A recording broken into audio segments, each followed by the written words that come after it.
Alors l'historique, il remonte au début des années 90. À cette époque, c'est le professeur Achula qui commençait à faire des travaux, notamment sur les biopsies des glandes salivaires accessoires, en montrant, et c'était un des premiers je pense, que ça pouvait être un outil diagnostique très intéressant. Par la suite, il a pu étoffer cette technique et montrer sa rentabilité. Après, il a commencé à travailler énormément aussi sur des techniques de scintigraphie, en marquant la protéine P amyloïde. Et puis, au fur et à mesure de ses travaux, il a donc commencé à fédérer autour de lui plusieurs équipes de médecins, d'anatomopathologistes qui ont commencé donc à s'intéresser à la thématique de l'amylose. Le deuxième point, il remonte à l'année 2008. En fait, c'est la date à laquelle le centre a pu être labellisé comme un centre de compétences. Et c'est donc à partir de 2009 qu'on a pu institutionnaliser cette ERCP, qu'on a appelé entre nous symposium, pour qu'on puisse, autour de la même table, retrouver tous les acteurs différents des médecins qui vont prendre en charge ces patients.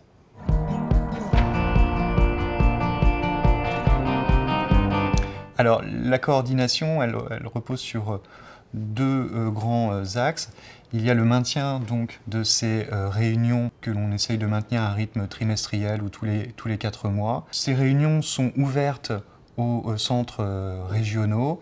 Et puis, depuis quelques mois, depuis le début de l'année, on essaye, et c'était une demande de nos collègues cardiologues dans des centres privés, dans des cliniques, d'essayer d'avoir une ouverture vers la prise en charge des patients avec des amyloses ATTR, puisqu'on sait que d'un point de vue épidémiologique, ça va être une thématique importante dans les semaines à venir. Le deuxième point, c'est qu'en dehors de ces réunions, nous avons un système d'alerte, un système où on peut rapidement prendre en charge un patient en l'adressant très vite à un correspondant identifié, référent dans la pathologie amyloïde.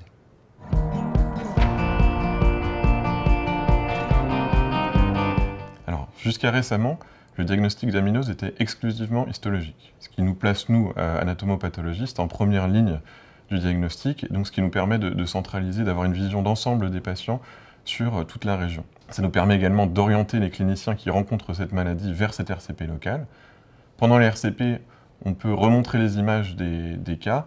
C'est particulièrement utile, je pense, quand il y a eu des cas qui sont difficiles ou des cas discordants avec la clinique, parce que ça permet d'établir une stratégie avec le clinicien personnalisée pour chaque patient.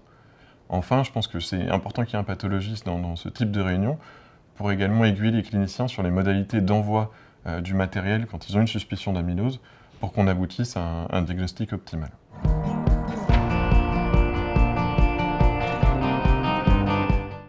Donc le rôle des cardiologues au sens général, parce que je pense qu'il faut maintenant intégrer les cardiologues libéraux et des hôpitaux généraux dans un parcours de soins. Et donc je pense que ces vidéos permettent aussi de sensibiliser les confrères de ville à cette maladie qu'est l'amylose cardiaque. Et donc le rôle du cardiologue dans la RCP, pour moi, a changé. Au départ, j'intervenais à deux niveaux. Soit suite à un épisode d'insuffisance cardiaque, il fallait rapidement confirmer l'origine amyloïde de cette insuffisance cardiaque, qu'elle soit AL ou à transthyrétine. Et également, j'aidais mes collègues hématologues en cas de maladie à chaîne légère, de composants monoclonales, à vérifier s'il y avait ou pas une atteinte cardiaque. Or, maintenant que l'amylose à transthyrétine est prédominante, en particulier les non mutés, un acteur important nous a rejoint qui est le neurologue, bien sûr.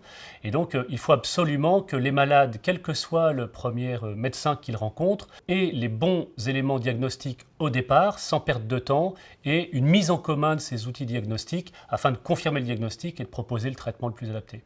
Donc pour conclure, mon rôle actuel, il est soit de fluidifier le parcours des malades lorsque je suis informé qu'il y a une suspicion d'amylose, soit surtout d'amener une expertise cardiologique pour voir la gravité de l'atteinte cardiaque, si c'est une TTR mutée par exemple, coordonner leur suivi et aider les collègues à la meilleure prise en charge possible.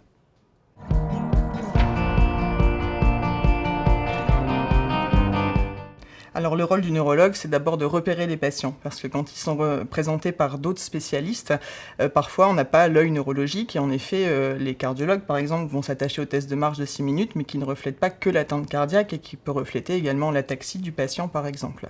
Et en présentant systématiquement les patients, avec l'œil du neurologue, on s'est dit qu'il y en avait qui avaient des canaux carpiens par exemple, qui n'avaient pas été dépistés, des paresthésies des pieds, où on n'avait pas posé la question.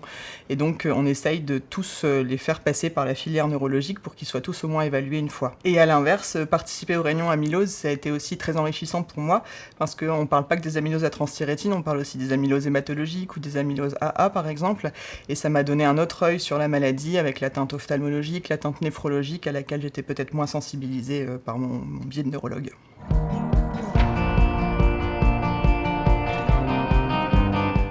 Alors, l'évaluation de la fonction rénale au cours de cette RCP peut avoir plusieurs objectifs, plusieurs intérêts. Il peut y avoir un objectif d'abord diagnostique, un objectif pronostic et puis aussi un objectif, une importance thérapeutique. En ce qui concerne le diagnostic, on peut avoir plusieurs cas de figure. Tout d'abord, l'amylose va être découverte par l'atteinte rénale.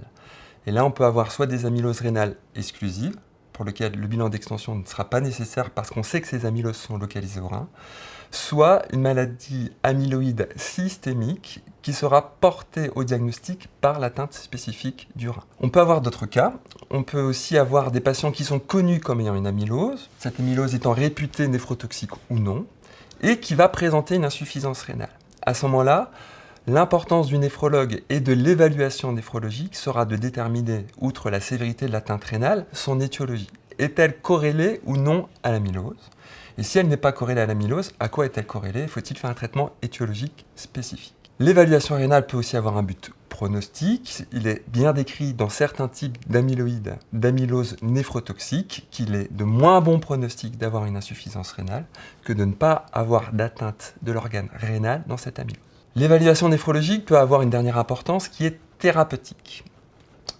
On peut prendre en charge l'insuffisance rénale de ces patients, soit par le traitement spécifique ciblant la cause de l'insuffisance rénale, mais aussi dans toutes les mesures de néphroprotection qui rejoignent globalement les mesures de progression, de contrôle de progression des facteurs de risque cardiovasculaire. Lorsque l'insuffisance rénale évolue, à ce moment-là, il va falloir que l'on envisage une technique d'épuration de suppléance.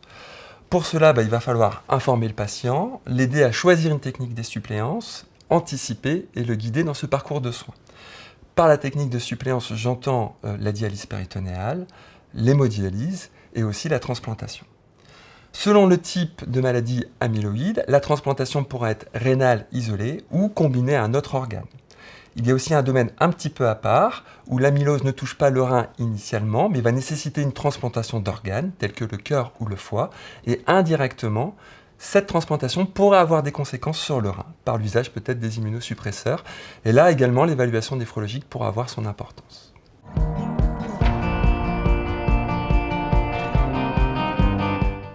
Je proposerais à tous les patients atteints de l'amylose une évaluation ophtalmologique. Cela fait partie du PNDS, le protocole national de diagnostic et de soins, puisque ces patients-là peuvent être asymptomatiques. Dans 90%, ils sont asymptomatiques et seulement dans 10%, ils présentent un trouble visuel lié à l'atteinte vitréenne. Ces patients peuvent présenter des atteintes simples comme le syndrome sec oculaire, non peu spécifiques, mais d'autres lésions plus spécifiques mais asymptomatiques comme l'atteinte de la pupille, les dépôts au niveau de la capsule antérieure, l'atteinte vitréenne et surtout l'atteinte choroïdienne qui sont présents dans 60 et jusqu'à 100% selon les données de la littérature. Je me permets de vous dire que les choses ont beaucoup changé depuis au moins plus de 10 ans que cette ERCP existe ici à Lille. Sans détailler l'ensemble des changements, il faut rappeler que quand on a débuté, on s'occupait énormément d'amylose à chaîne légère, donc les amyloses AL, compliquant donc cette maladie ou ces maladies hématologiques. Et très peu de cardiologues, pour ne pas dire la majorité des cardiologues, ne connaissaient absolument pas les atteintes cardiaques de l'amylose. Or, en plus de 10 ans, on a vu arriver l'émergence avec les outils diagnostiques de l'amylose à transthyrétine, dont vous le savez, il existe des formes mutées et des formes non mutées. Mais il faut rappeler que les formes non mutées sont extrêmement plus fréquentes qu'on ne le pensait auparavant, et en particulier avec le vieillissement de la population.